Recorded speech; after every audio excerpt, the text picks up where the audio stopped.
था वो सारा चेंज हो गया। डोनाल्ड ट्रंप ने अपना पूरा इलेक्शन रवायती मीडिया के खिलाफ लड़ा। पाकिस्तान में यानी मेरे ख्याल में जो अमेरिका में डोनाल्ड ट्रंप ने किया उससे बड़ा खेल और उससे बड़ा गेम पाकिस्तान में इमरान खान ने किया था। और अमेरिकन सोशल मीडिया से ज्यादा पाकिस्तान के सोशल मीडिया ने वाइब्रेंट रोल प्ले किया था फरवरी 2024 के इलेक्शन में, आज से 1 साल पहले। तो ये सोशल मीडिया को क्रेडिट चाहता है कि उसने मिथ तोड़ी है रवायती मीडिया की और लफाफा सहाफत की, और जो लोग सेठ है सेठों का जर्नलिज्म तबाह कर दिया। यानी पहले 8 या 10 सेठ किसी एक तरफ बैठ जाते थे, वो फैसला करते थे कि हमारा मीडिया ये नैरेटिव बनाएगा। मुझे अच्छी तरह याद है मीर साहब का जुमला था, मीर शकील रहमान साहब का, कि हम डिसाइड करेंगे कि इस मुल्क में किसकी हुकूमत होगी और किसकी नहीं होगी। ये बड़ी अवरत से उन्होंने कहा था उस वक्त जब परवेज मुशर्रफ का इक़्तिदार था और उसके इक़्तिदार का सूरज गरूब हो रहा था, और उन्हें लगता था कि वो किंग मेकर होंगे आने वाले वक्त में। अब ये जरूर है कि 2013 के इलेक्शन में उनका रोल था, लेकिन 2018 के इलेक्शन तक, यानी एक इलेक्शन में ही वो अपना रोल प्ले कर पाए डिक्टेटर के जाने के बाद।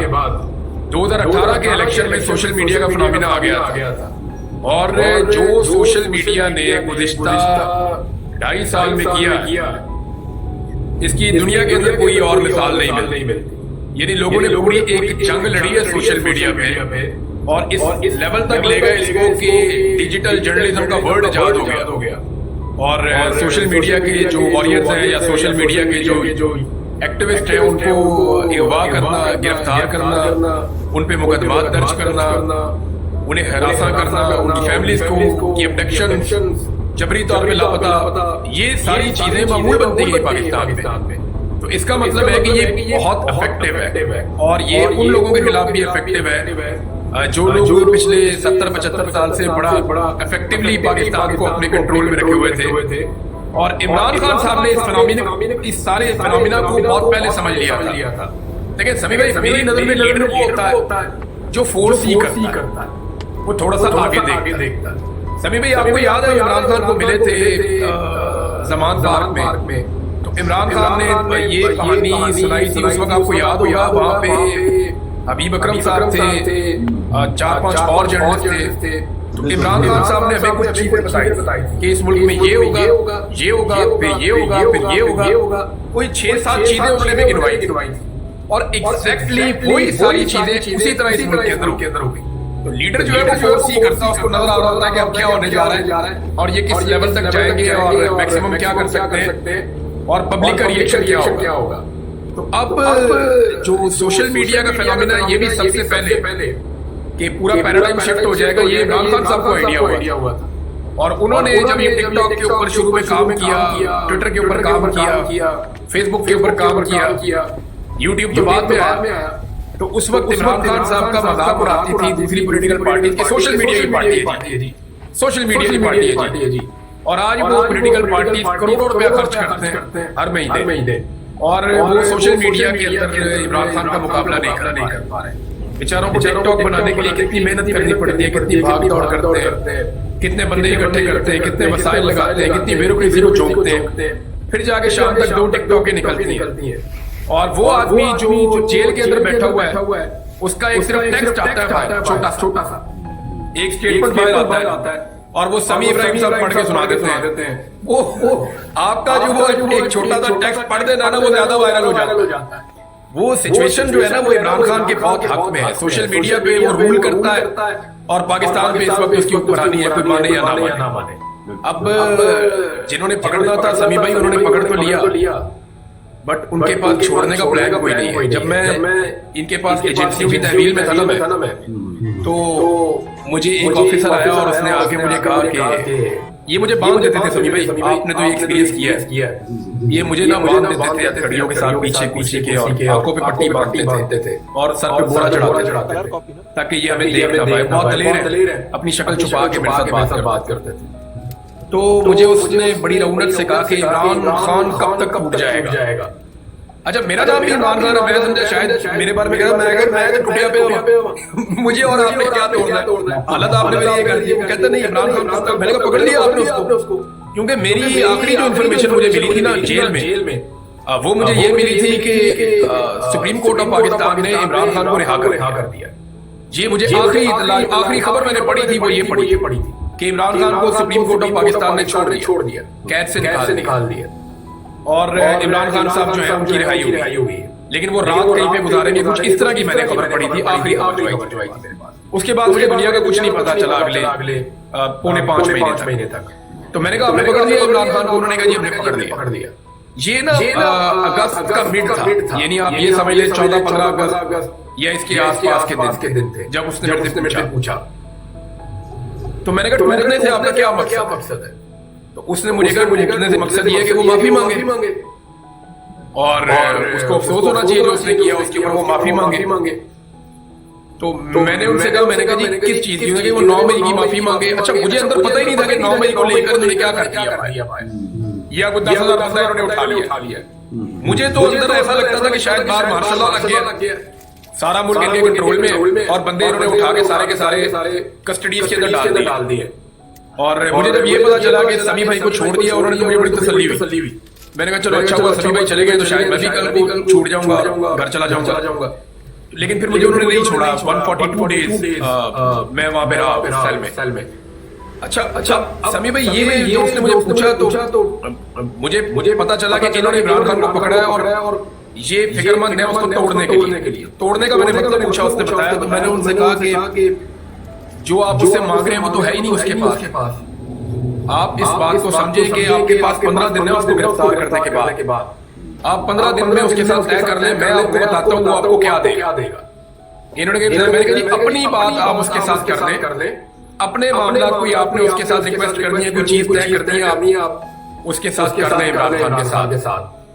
लेकिन अगर आप इस चक्कर में पड़ गए कि इमरान खान आपसे माफी मांगेगा तो ये चीज उसके बाद है ही नहीं, वो आपसे नहीं मांगेगा। तो उसने मुझे कहा कि ये 15 दिन के अंदर जो है ना ये गिड़गिड़ा के माफी मांगे। जब इसको नशा नहीं मिलेगा ना तो फिर हम देखेंगे। मैंने उन्हें कहा जी आप बहुत पुरानी बात कर रहे हैं, अगर आपकी इंफॉर्मेशन है तो बहुत आउटडेटेड है, आप अभी वाले इमरान खान को नहीं जानते, ये आपके लिए मुसीबत बन जाएगी। अब do you have any plan कि आप उसको छोड़ेंगे कैसे? तो वो मेरी यानी वो थोड़ी देर चुप करके उसने कहा छोड़ेंगे कैसे, क्या मतलब मिन्नतें करके छूटेगा? मैंने कहा सर वो अपनी कैद का गुलाम बन जाएगा। ये मैंने उन्हें जुमला कहा था। ये जुमला मुझे अच्छी तरह याद है, मेरे मुंह से निकल गया क्योंकि उसने मेरे से अगले दिन पूछा, उन्होंने बुलवा के कि ये कैद का गुलाम क्या होता है, कि ये रिकॉर्डिंग भेजते होंगे मेरी। उसने पूछा होगा कि इससे पूछो ये कैद का गुलाम क्या होता है। मैंने कहा सर बंदा ना एक स्पेसिफिक टाइम के बाद अपने अगले दिन नहीं गिनता कि मैं बाहर कब आऊंगा, बंदा अपने पिछले दिन गिनता कि मैं कब से इस कैद में हूं। अब अगर मैंने इतना टाइम गुजार लिया ना तो अब मैं कंप्रोमाइज नहीं कर सकता। वो रफ्ता अपनी कैद का गुलाम बन जाएगा और उसके लिए फिर मुश्किल हो जाएगा आपकी बात मानना। ये बात मैंने उन्हें कही थी उस वक्त, लेकिन उन्हें उस वक्त समझ नहीं आई। फिर मैं सितंबर में जब रिहा होकर बाहर आया तो मैंने क्योंकि मुझे डॉक्टर देखने आए, सारा उन्होंने मुझे चेक वगैरह किया, तो उन्होंने सख्ती से मना कर दिया कि इसके सामने टीवी, अखबार और सोशल मीडिया या टेलीफोन ये चीजें आपने इसको नहीं देखी। और मैंने थोड़ा सा दाव लगा के मैंने अपनी बेगम से पूछा, मैंने कहा इमरान खान किधर है? आपको पता है वो जो जर्नलिस्ट का एक वो होता है ना वो निकलता नहीं उसमें से क्यूरियोसिटी। मैंने कहा इमरान खान किधर है? कहती है इमरान खान तो गिरफ्तार है। तो मैंने कहा किधर गिरफ्तार है? उसने कहा वो पहले एक जेल में था, उसे किसी और जेल में कहीं कोई शिफ्ट कर रहे, कोई ऐसी चीज हो रही है ऐसा था कुछ। तो मुझे ना एक स्टेटमेंट मेरी बेगम ने बताया कि इमरान खान ने कहा कि मैं अब एडजस्ट हो गया हूं, मुझे ना छेड़ो। ये आपको याद है स्टेटमेंट एक आया था इमरान खान का? अटक से जब पिंडियों को ला रहे थे तो उन्होंने कहा मुझे ना भेजो, मैं इधर एडजस्ट हो गया। सर मुझे ना ये स्टेटमेंट सुनने के बाद मेरी कंडीशन भी ऐसी थी, मुझे हंसी का दौरा पड़ गया और मैं 1-1.5 घंटा हंसता ही रहा।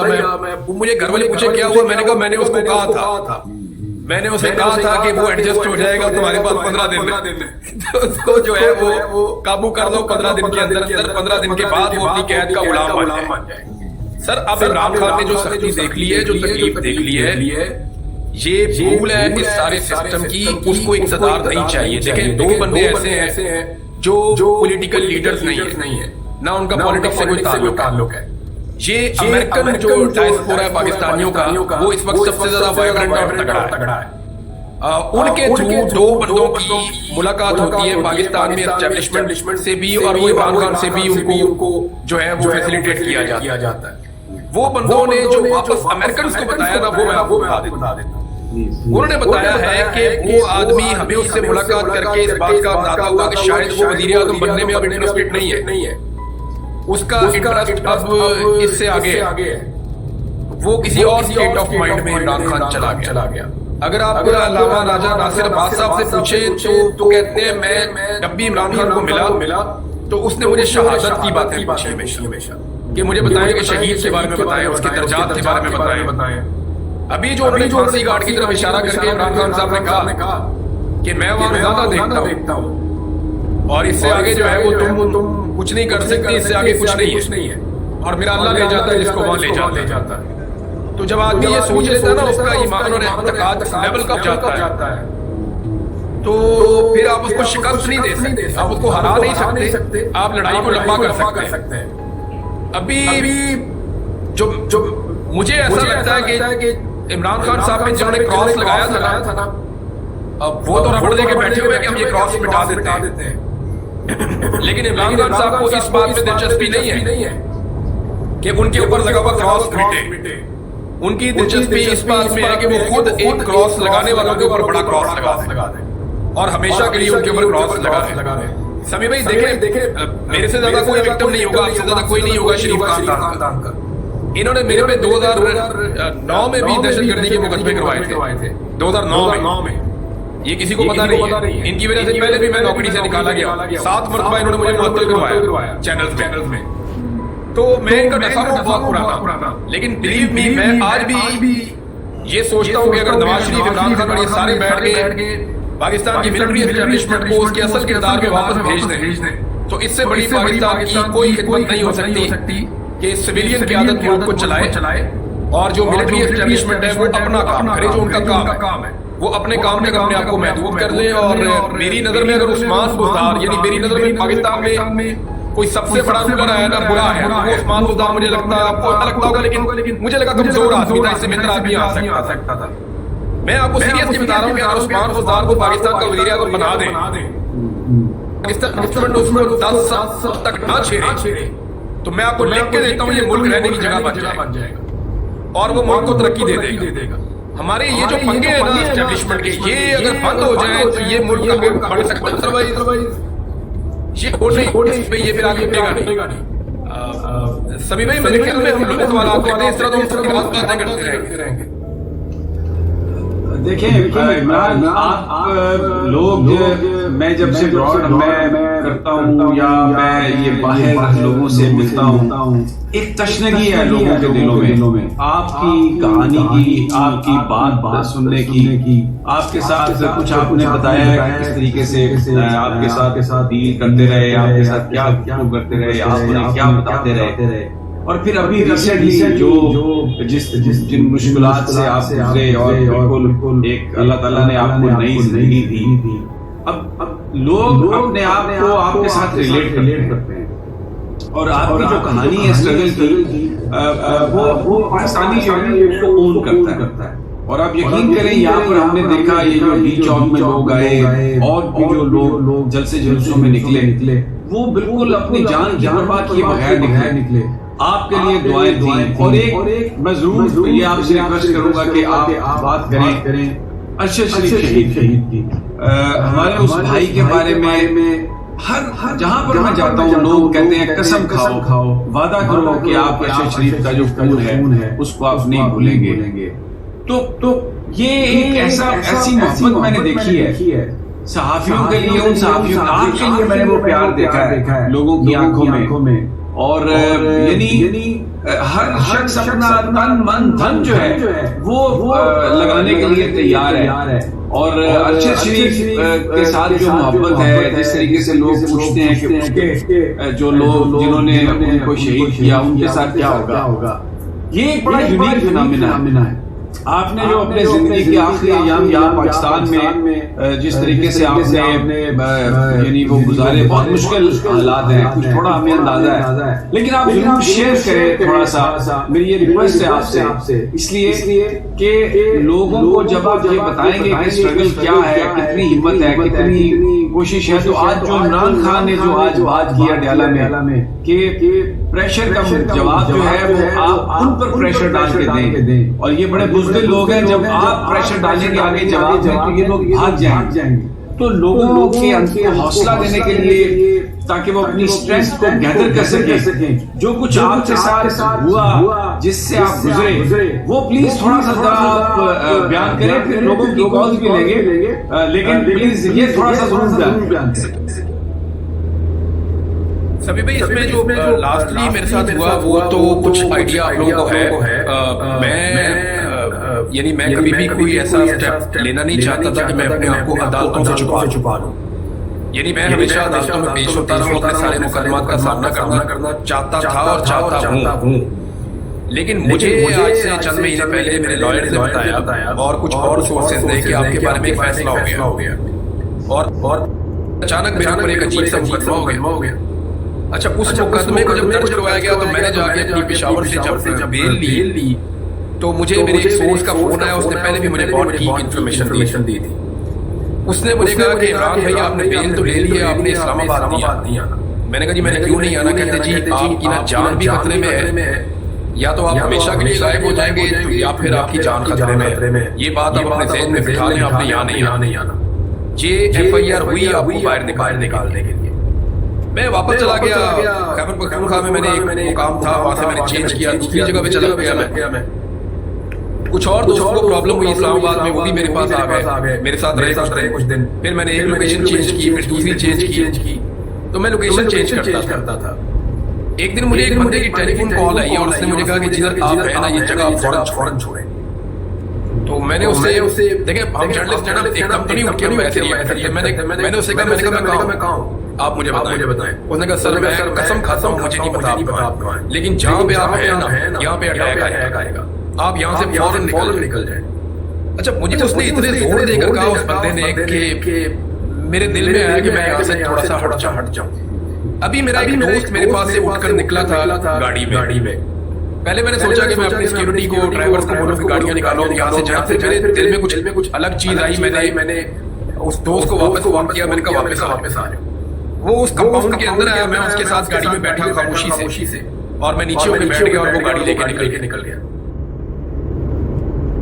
और मैंने अपने जो मुलाजिमीन है उनको भी नहीं बताया, सिर्फ एक दो लोगों को बताया। मैंने कहा जी सबको यही पता है कि मैं इधर ही हूँ और अगर कुछ होता है तो मुझे बताना है। सभी भाई, मेरे निकलने के 7 मिनट के बाद वहां पे एजेंसियों की रेड हुई। अच्छा, इसमें हुआ ये कि अब वो अजीब तरीके से आया, उन्होंने चारों तरफ से घेर लिया घर को। वो जो कंपाउंड था वो इस तरह का था कि उसके अंदर आना जरा मुश्किल था। फिर मैंने वहां कुत्ते रखे हुए थे, वो प्लान भी कोई नहीं सकता था उसको फौरी तौर पे। बंदे भी खड़े हुए थे, उनके पास वेपन भी थे, 10-12 बंदे थे मेरे वहां पे। मैं वहां से चला गया, 7 मिनट के बाद वहां पे रेड हुआ।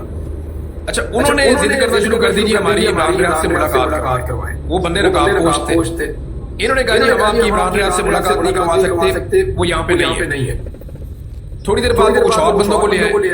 फिर एक करीब एक पुलिस स्टेशन था, वहां से वो सब इंस्पेक्टर को ले आए। वो फिर मुझे पता चला, मैं आपको सारी बात तो नहीं बताता कि DSP एक डिपार्टमेंट है खैबर पख्तूनख्वा का। जी ये जैसे आपका पंजाब में होता है ना IB होती है, पंजाब में होता है स्पेशल ब्रांच। फेडरल गवर्नमेंट के बाद आपकी एक एजेंसी है IB। इसी तरह एक DSP मैंने सुना वहां पे एक है इदारा।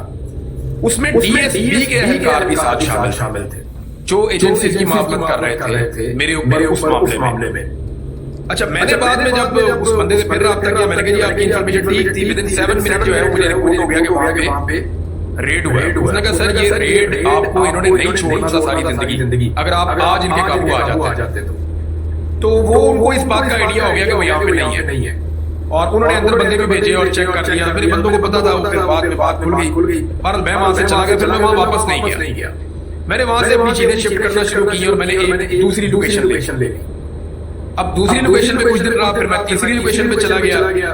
फिर मैं कभी मुझे एक ऑफिसर का फोन आता है और ये खैबर पख्तूनख्वा से सीनियर ऑफिसर है, वो मुझे कहता है कि इमरान भाई आपने यहाँ पे भरोसा नहीं करना। मैंने कहा जी मैंने आप पे क्या हुआ? जी मामला ये है कि हम आपको मरवा देंगे या आपको पक्का फंसवा देंगे, आपने हमारे ऊपर भरोसा नहीं करना। मैंने कहा जी मैं तो पहले भी आपसे कोई सहूलत नहीं ले रहा, ना मैं आप पे कोई भरोसा कर रहा हूँ, मैं तो अल्लाह पे भरोसा करता हूँ। और कहते नहीं आपने अपनी इंफॉर्मेशन को हमसे ऐसे छुपाना है जैसे आप पंजाब पुलिस से छुपाते हैं, या आप पंजाब की गवर्नमेंट से और फेडरल गवर्नमेंट से आप अपने आप को छुपा सकते हैं, वैसे ही आप हमसे भी अपने आप को छुपाएं। मैंने उसकी बात पर मान ली उस बंदे की। मैंने फिर लोकेशन अपनी चेंज कर दी। मैं 3 सूबों के अंदर रहा हूँ, तकरीबन कोई 1.5 महीना में अपना खाना खुद ही पकाता रहा हूँ, कपड़े खुद ही धोता रहा हूँ, और जो है वो अकेला ही अपनी वीडियो और अपनी सारी चीजें अपलोड करता रहा हूँ। इस बीच में 2 असैसिनेशन अटेम्प्ट्स हुई उन जगहों पे जहां पे मैं हो सकता था। यानी एक तो अटेम्प्ट बड़ी खौफनाक थी। मैं अभी वो सारे हकायक आपको नहीं बताता, लेकिन कुछ चीजें उसके सामने आ भी चुकी हैं। यानी उसमें जो चीजें वहां पे हुई है उस जगह पे, अब वो लोग जो है वो यूनिफॉर्म में कोई नहीं था बंदा।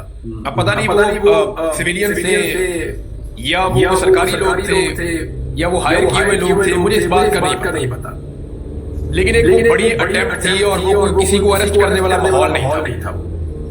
वो माहौल अरेस्ट करने वाला था ही नहीं, वो असैसिनेट करने वाला था, मारने वाला था। तो उस वक्त मुझे फिर समझ आ गई कि मुझे अब किसी भी अदालत में पेश नहीं होना जब तक के हालात ठीक नहीं हो जाते। मुझे अभी किसी पे भी भरोसा नहीं करना जब तक के मामले ठीक नहीं हो जाते। मुझे अपने आप को महफूज मुकाम पे रखना है, चाहे उसके लिए मुझे कोई भी कुर्बानी देनी पड़े। तो फिर मैंने किया जो मैं मैक्सिमम कर सकता था अपने आप को महफूज बनाने के लिए।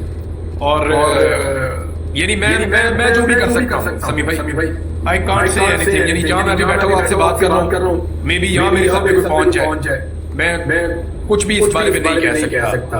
I am not sure. लेकिन जब तक ये बात तो पक्की है कि जब तक मैं किसी का काबू नहीं आ जाता तब तक मैं अपना काम करता रहूंगा, उसके अंदर मैं छुपी नहीं करता। और इसके लिए मैंने बड़े पापड़ बेले, मैंने बड़े डंडे खाए, मैं उल्टा लटकाऊं सीधा लटकाऊं, मैंने मारे खाई हैं, मैं जो है वो मुझे इंजेक्शन लगे हैं, अजीब दवाइयां दी हैं, मुझे जानवरों की तरह रखा है, दहशतगर्दों की तरह ट्रीट किया है। ये सारा कुछ सहने के बाद भी अगर मैंने कंप्रोमाइज करना है ना और मैंने अपने मौके से हटना है तो फिर भाई जब जिंदगी का फायदा नहीं है। तो अब मैं ये कह नहीं सकता कि मेरी मंजिल क्या है या मैंने जाना कहाँ है या मेरे साथ होना क्या है, मैं इस बारे में कुछ नहीं कह सकता। लेकिन जितने दिन मैं हूँ मैं सभी भाई आपको हंसता मुस्कुराता ही नजर आऊंगा। जितने दिन मैं हूँ मैं अपना काम आपको करता हुआ नजर आऊंगा। और जब तक अल्लाह ताला ने मुझे हिम्मत दी और जिंदगी दी है, मैं इसको मिशन समझ के कर रहा हूँ इस काम को, क्योंकि मुझे एक बात तो समझ आ गई। वो बात मुझे ये समझ आ गई है कि जब तक सरकारी अफसरान अपनी हुदूद में नहीं चले जाते तमाम के तमाम, तब तक हमारे मुल्क का कुछ नहीं हो सकता। ये बात मुझे समझ आ गई। और मुझे ये बात समझ आ गई है कि शऊर वही होता है जो इज्तिमाई शऊर होता है किसी कौम का। मैंडेट, इसीलिए तो लोग मैंडेट लेते हैं पूरी दुनिया में। मैंडेट से गवर्नमेंट बनती है कि लोगों की बिल हमेशा बेहतर होती है। बंद लोग जितने मर्जी यकीन हो, चाहे वो सारे PhD हो, वो बंद कमरों में बैठ के जो फैसला करते हैं वो कभी भी ठीक नहीं हो सकता। फैसला वही ठीक होता है डेमोक्रेसी में जो लोग मिलकर करते हैं। ये चीजें मुझे बड़ी क्लियर हो गई है। अब इनके ऊपर जो भी कंप्रोमाइज करेगा, चाहे वो पाकिस्तान तरीके नून लीग हो, पीपल्स पार्टी हो, मैं उसके खिलाफ रिपोर्ट करूंगा। मुझे एक बात समझ आई है कि मेरे मुल्क को अगर आगे बढ़ना है ना, मेरे मुल्क को अगर महफूज रहना है, मेरे मुल्क को अगर तरक्की करनी है, मेरे नौजवानों को अगर दुनिया के अंदर अपना नाम बनाना है, तो उसका रास्ता एक ही है कि इदारे अपनी हुदूद के अंदर जाएं। और यहाँ पे चंद चीजें बहुत जरूरी है। यहाँ पे फ्रीडम ऑफ स्पीच ये जरूरी है, रूल ऑफ लॉ ये जरूरी है, और इसके अलावा जो है इंडिपेंडेंट जुडिशरी जरूरी है यहाँ पे, ताकि वो आजादी के साथ फैसले और ह्यूमन राइट अब्यूजेस जो है वो जीरो होनी चाहिए इस मुल्क के अंदर। ये बिल्कुल रियासत का काम होता है कि इंसानी हकूक की पामालियों में एक्शन ले। यहाँ पे रियासत ही सबसे ज्यादा इंसानी हकूक की पामालियां कर रही है। और उसकी एक जिंदा मिसाल मैं आपके सामने बैठा हूं। सभी भाई आप मुझे बताएं ना, आपकी इतनी उम्र है, उठा के आपको एक हफ्ते से ज्यादा आपको बंद कर दिया एक छोटे से सेल के अंदर। जब मैं उस सेल में गया तो मुझे उस बंदे ने कान में बताया कि इसी सेल में समीर इब्राहिम साहब को रखा था, यहाँ पे वो थे। और मुझे पता है कि आपके साथ वहाँ क्या हुआ, मुझे पता है कि आप पे, मुझे ये भी पता है कि आप बीमार हैं, मुझे पता है कि वो अपनी पड़ गई थी कि समीर इब्राहिम साहब की तबीयत खराब है, लेकिन इसके बावजूद ये मुझे वहां एक बंदे ने बताया कि समीर इब्राहिम साहब ने इस पर का मुजाहरा किया कि उन्होंने आवाज तक नहीं निकाली, कोई डिमांड की, वो चुप करके बैठे रहे, ये मेरे साथ जो करना है अभी कर दें आप। ये मुझे वहां पे बात पता चली, मेरे दिल में आपके लिए बड़ी इज्जत। ये अलग बात है समीर भाई, देखिए अब हम लोग लोहे के थोड़ी बने उठा पड़ते हैं, जब वो आपको डंडे मारेंगे, आपको बहुत ज्यादा मारेंगे, तो आप यार बनवा लो किसी वीडियो बनानी है। ये ऐसे ही होता है ना, लेकिन एक लेवल से आगे कोई आदमी नहीं जा सकता। आपके अंदर से आवाज आती है, यानी मुझे कहा कि तू बोल एक वीडियो में कि अरशद शरीफ जो है वो शराब पीता था। मुझे कहा कि तू एक वीडियो में बोल कि अरशद शरीफ जो है उसके खवातीन के साथ नाजायज ताल्लुकात थे। मैंने कहा यार वो शहीद हो गया यार, ना करो यार। फिर मुझे डंडे मारे, मैंने कहा यार ना करो, वो शहीद हो गया। मैंने नहीं बनाई ये वीडियो, मैंने नहीं बनाई। मैंने कहा जी मैं नहीं ये बनाता हूं, इसके लिए मैंने मार खा ली। तो मामला ये है कि एक लेवल तक ही आप बर्दाश्त कर सकते हैं ना, या आप कॉम्प्रोमाइज कर सकते हैं, उससे आगे आप नहीं कर सकते। यानी झूठी गवाही मैं नहीं दे सकता, मेरे कुरान पाक में लिखा हुआ है। मुझे उन्होंने कहा गवाही दो, मैंने कहा झूठी गवाही नहीं दूंगा, क्योंकि कुरान पाक में अल्लाह ताला ने मना किया, तो मैं झूठी गवाही किसी सूरत नहीं दूंगा, इसके ऊपर मेरी पकड़ हो जाएगी। तो जनाब आप जाने, आपका काम जाने, झूठी गवाही नहीं है मेरे पास, तो उसके ऊपर भी मैंने काफी सख्ती बरती। फिर मुझे जो एक और मेरे से डिमांड की गई, इस डिमांड में मैंने 16 दिन मार खाई है, और 17वें दिन मैंने इस्तखारा किया, तो इस्तखारा में आया कि करते क्या फर्क पड़ता है। तो 16 दिन मैंने मार खाई। डिमांड ये थी कि तुम एक वीडियो बनाओ जिसमें तुम कहो कि मैं अपनी मर्जी से कहीं आ गया और शुमाली इलाका जाकर कहीं पे मैं हूँ, तो मेरे घर वाले ज्यादा परेशान ना हूँ, तो मैं इंशाल्लाह वापस आ जाऊँ, हालात ठीक हो जाएंगे तो मैं वापस आ जाऊँ। मैंने कहा जी मैं ये वीडियो नहीं बनाता। समी भाई ये 16 दिन इतने मुश्किल थे कि एक दिन ऐसा भी हुआ कि 3 बंदे मुझे उठा के घसीट के लाए वापस। ये नहीं मेरे पाँव चल नहीं सकते थे, मुझे एक ने कंधे से यहाँ से डाला हुआ था, एक ने यहाँ से डाला हुआ था, एक ने पीछे से सहारा दिया हुआ था, मुझे घसीट के लेकर आए कि ये अब चल नहीं सकता। तो मैंने वो वीडियो नहीं बनाई। मैंने कहा जी मैं नहीं बनाता हूँ, लेकिन जब मैंने इस्तिखारा किया बाद में, मुझे है कि बना दे, कुछ भी नहीं कर सकते, इसका भी ये कुछ नहीं कर सकते, इनकी बात कोई नहीं मानेगा। तो मैंने उनको 16वें दिन का खुद ही मैंने कहा, हालांकि कोई उन्होंने वो हार मार के थे ऑलमोस्ट। मैं कहा यार वीडियो बनवा लो, तो वो हैरान हो गए। उन्होंने वो बंदा बुलाया, उन्होंने कहा जी आप अचानक, मैंने कहा मैंने रात को इस्तिखारा किया तो उसमें आया कि बना दे वीडियो। मैंने कहा आप लोग कुछ नहीं कर सकते, कहते सर आप ये इस्तिखारा पहले दिन कर देते, आपने इतना टॉर्चर बर्दाश्त किया। मैंने कहा यार वो भी मैंने किया, ठीक है बनवा लो। वो फिर मैंने उसको उस तरीके से बनवाया जिस तरह मुझे वो ख्वाब में आई थी। तो वो उनके किसी काम की नहीं है, वो जहाँ मर्जी चला लेते, उसका उनको फायदा नहीं बल्कि उल्टा नुकसान हो जाना था। तो ये अजीबोगरीब किस्म की चीजें। फिर एक दिन मुझे जो मुझे बहुत तकलीफ हुई फाइनली, लेकिन 2 चीजें मैं कभी भी नहीं भूल सकता। एक जो इन्होंने मुझे एहराम में हज पे जाने से रोका, मुझे उसकी बहुत तकलीफ है और मुझे उसका बहुत गुस्सा भी है। यानी ये मुबारक हरकत है जिसको मैं यानी मैं दिल मेरा करता है मैं माफ करूं इसको, लेकिन मुझे अंदर तकलीफ होती है। और अल्लाह रब्बुल इज्जत माफ करने वाला है, मैं किसी को दुआ भी नहीं देता, लेकिन इसकी मुझे बहुत तकलीफ हुई है जो इन्होंने मेरे साथ किया हज पे जाने से हुए जो इन्होंने किया मेरे साथ। और दूसरा एक ऑफिसर ने मुझे कहा कि हम 2 लड़कियां लेकर आ रहे हैं, तुम उसके साथ वीडियो बनवा लो, फिर हम तुम्हें छोड़ देंगे। तो मैंने कहा ये क्यों करते हैं आप? उसने कहा नहीं वो तुम वीडियो बनवा लो, हमारे पास ना तुम्हारे खिलाफ कोई सबूत होना चाहिए, ना तुम्हारी कोई करप्शन है, ना तुम्हारी कोई 2 नंबरी है, ना तुमने कोई अलग प्रॉपर्टी बनाई है, ना तुम्हारा कोई ऐसा केस है, तो तुम ये वीडियो बना लो, ये हमारे पास रहेगी अमानत के तौर पे, और हम ये समझेंगे कि तुमने नेक नियति से वीडियो बना दी है, ये हमारे पास रहेगी, और तुम जब जाओगे तो हम इसको कभी पब्लिक नहीं करेंगे, हमारा वादा है हमारे साथ, लेकिन अगर तुम लाइन क्रॉस नहीं करोगे तो। मैंने कहा जी मैं नहीं बनाता। तो इस पे उन्होंने कहा इसका मतलब है तुम्हारे दिल में खोट है। मैंने कहा ये काम ही गलत है। तो फिर मैंने उसको एक जुमला कहा उस बंदे को, मैंने कहा देखो मेरी नजरों में इतना ना गिरो कि कल को मैं आपको वापस कभी खड़ा ना कर सकूं। तो वो फिर वहां से ना बंदा चला गया। बाद में मुझे एक बंदे ने आगे पूछा कि आप भूल सकते हैं जो आपसे बात की है? मैंने कहा जी मैं कोशिश करके भी सकता जो आपने किया। तो ये दो चीजों की ना मुझे बहुत तकलीफ हुई है कि इस लेवल तक। और फिर मुझे जब ये पता चलता है कि जजों के बेडरूम्स के अंदर वीडियोस लगी हुई हैं, सहाफियों की वीडियोस लगी हुई हैं, होटलों में इन्होंने कैमरे फिट किए हुए हैं, सियासतदानों की वीडियोस बना लेते हैं, उनकी निजी उनकी फैमिली के साथ बना लेते हैं, किसी की उसकी वाइफ के साथ वीडियो बना लेते हैं। इसलिए मैंने सुना किसी साहब है, मैं उनका बता नहीं सकता, मैं तो ओहदा भी नहीं बताना चाहता, उनकी बेटी की वीडियो बना ली। वो बेचारे इतना दलेर आदमी थे, इतने खुल के वो फैसले करते थे, सारी चीजें अपना खुल के वो डिसीजन अपने लेते थे। अब उनकी बेटी की वीडियो उनके सामने रख दी, वो बेचारा बच्चा क्या करे? यानी ये क्या इसलिए हमने मुल्क बनाया या इसलिए हमने सारा सिस्टम बनाया, इतना बड़ा इंटेलिजेंस का ऑपरेटर हमने तैयार किया कि हमारी अपनी वीडियोस ऐसी बनना शुरू हो जाएगी और निजी जिंदगी के ऊपर। समी भाई देखें, मैं आपके सामने बैठा हूँ, अब मुझे अल्हम्दुलिल्लाह पाकिस्तान में लोग सुनते हैं, तो मैंने तो उनको कोई ऐसा चस्का नहीं दिया। यानी आप मेरी कोई एक वीडियो निकालें जिसमें मैंने किसी की निजी जिंदगी पे बात की हो, किसी एक शख्स या एक औरत की निजी जिंदगी पे। परवेज रशीद साहब ने मेरे से मेरी नौकरी छीनी हुई है, परवेज रशीद साहब ने मेरे पे 5 साल तक पाबंदी लगाई हुई है। उनका एक स्कैंडल आया, मेरा एक लफ्ज उसके ऊपर निकाल के दिखा आज तक। मोहम्मद जुबैर साहब के साथ मेरी जंग चल रही थी उन दिनों में, जब उनकी वीडियोस लोगों ने वायरल कर दी।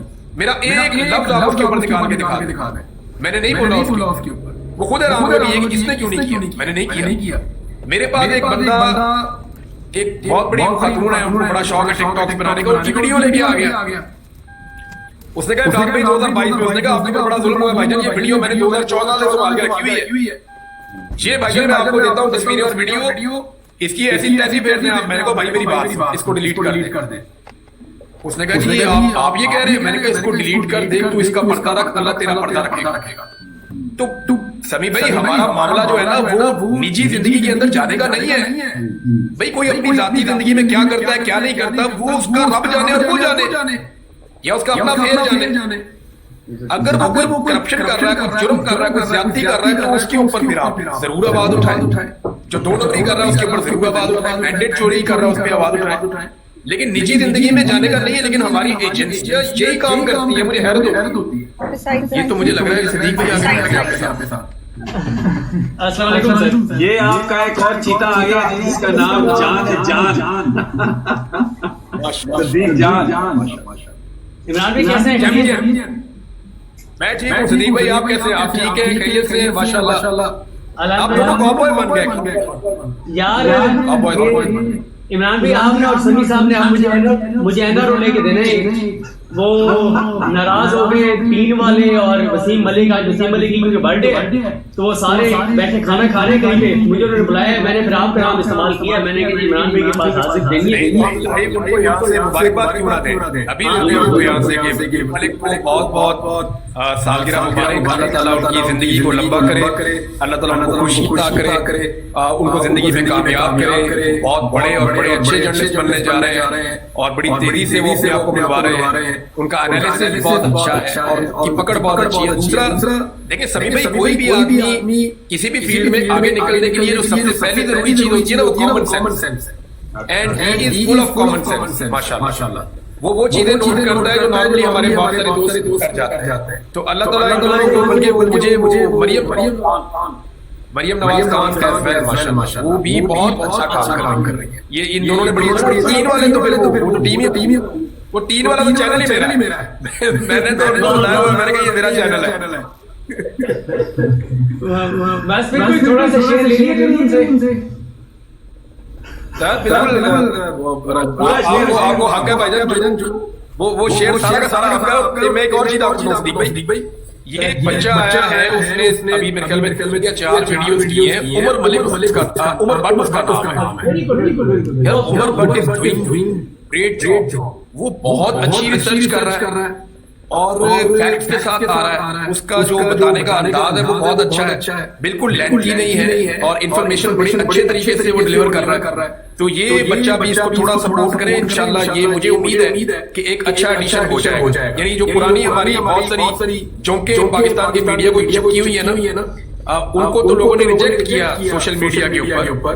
लेकिन ये जो नए नौजवान आ रहे हैं, जो पढ़े लिखे हैं, जो मेहनत कर रहे हैं, ये अपना मुकाम और अपनी जगह बना रहे हैं 2-3 चीजों की वजह से। नंबर 1 ये बात कर रहे हैं जो पाकिस्तान की पब्लिक बड़े लंबे अरसे से तरस रही थी कोई हमारे साथ सच बोले, कोई हमें सही वाली बात बताए, तो ये वो बात कर रहे हैं। दूसरी इनकी बेखौफी है कि ये लोग निजाम के सामने घुटने टेकने की बजाय निजाम को आईना दिखा रहे हैं। और इसमें जो सबसे बड़ा कंट्रीब्यूशन है समी भाई, वो अरशद शरीफ का है। शहीद अरशद शरीफ की शहादत है ना, वो हमारे ऊपर एक एहसान है। उसने, मैं आपको एक शेर सुनाता हूँ, लेकिन वो निस्बत तो नहीं बनती, लेकिन वो बहुत बड़ा एक मुकाम है हजरत इमाम हुसैन रज़ियल्लाहु अन्हु का। उस पे शायर ने लिखा था कि